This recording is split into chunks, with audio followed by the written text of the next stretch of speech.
There's this battle that happens on Twitter a lot between should you work harder and should you not. Like David Hauser's on there saying it's like you're slave driving people, and Keith Rabois is always on there saying like, no, all the great founders work their fingers to the bone. First of all, they're talking about two different things. David is talking about employees in a lifestyle business, which is fine. Your number one thing in life, if you're doing that, is not getting wealthy. You have a job, you also have your family, you also have your life. But Keith is talking about the Olympics of startups. He's talking about the person going for the gold medal and trying to build a multi-billion-dollar public company. That person has to get everything right. They have to have great judgment. They have to pick the right thing to work on. They have to recruit the right team, and they have to work crazy hard because they're basically engaged in a competitive sprint. So if getting wealthy is your goal, you are going to have to work as hard as you can. But hard work is absolutely no substitute for who you work with and what you work on. What you work on is probably the most important thing.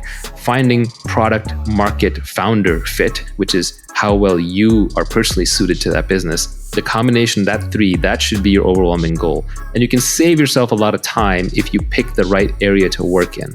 Picking the right people to work with is the next most important piece. And then third comes how hard you work. But they're like three legs of a stool. If you shortchange on any one of them, the whole stool is going to fall down. So it's not like you can pick one over the other that easily. So the order of operations when you're building a business is, or even building your career, is first figure out what should I be doing? What is something where there is a market that is emerging? There's a product that I can build that I'm excited to work on, and something where I have specific knowledge and I'm really into it. And then second, surround yourself with the best people possible. And no matter how high your bar is, raise your bar.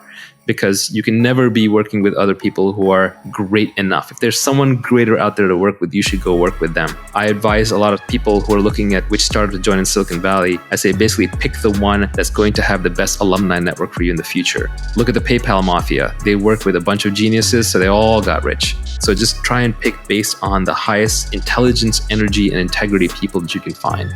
And then finally, once you've picked the right thing to work on and the right people to work with, then you work as hard as you can. This is where the mythology gets a little crazy. People will work 80, 120-hour weeks. A lot of that's just status signaling. It's showing off. Nobody really works 80 to 120 hours a week sustained at high output with mental clarity. Your brain breaks down. You just won't have good ideas.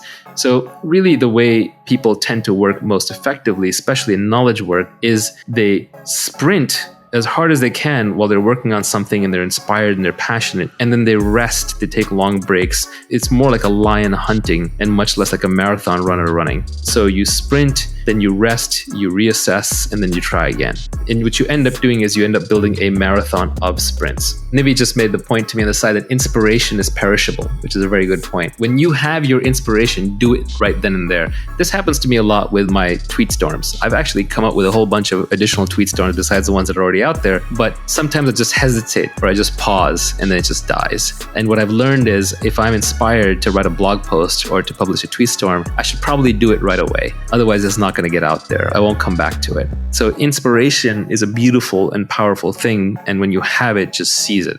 So people talk about impatience. When do you know to be impatient? When do you know to be patient? My glib tweet on this was impatience with actions and patience with results. And I think that's actually a good philosophy for life. Anything you have to do, just get it done. Why wait? You're not getting any younger. Your life is slipping away. You don't want to spend it waiting in line. You don't want to spend it traveling back and forth. You don't want to spend it doing things that you know ultimately aren't part of your mission. And when you do them, you want to do them as quickly as you can while you do them well with your full attention. But then you just have to give up on the results. You have to be patient with the results because you're dealing with complex systems. You're dealing with lots of people. It takes a long time for markets to adopt products. It takes time for people to get comfortable working with each other. It takes time for great products to emerge as you polish away, polish away, polish away. So impatience with actions, patience with results. And as Nivi said, inspiration is perishable. So when you have inspiration, act on it right then and there.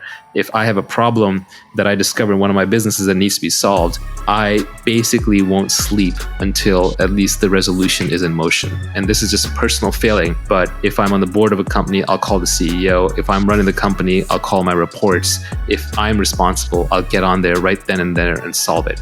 If I don't solve a problem the moment it happens, or I don't start moving towards solving it the moment it happens, I have no peace. I have no rest. I have no happiness until that problem is solved. So solve it as quickly as possible. I literally won't sleep until it's solved. Maybe that's a personal characteristic, but it's worked out well in business.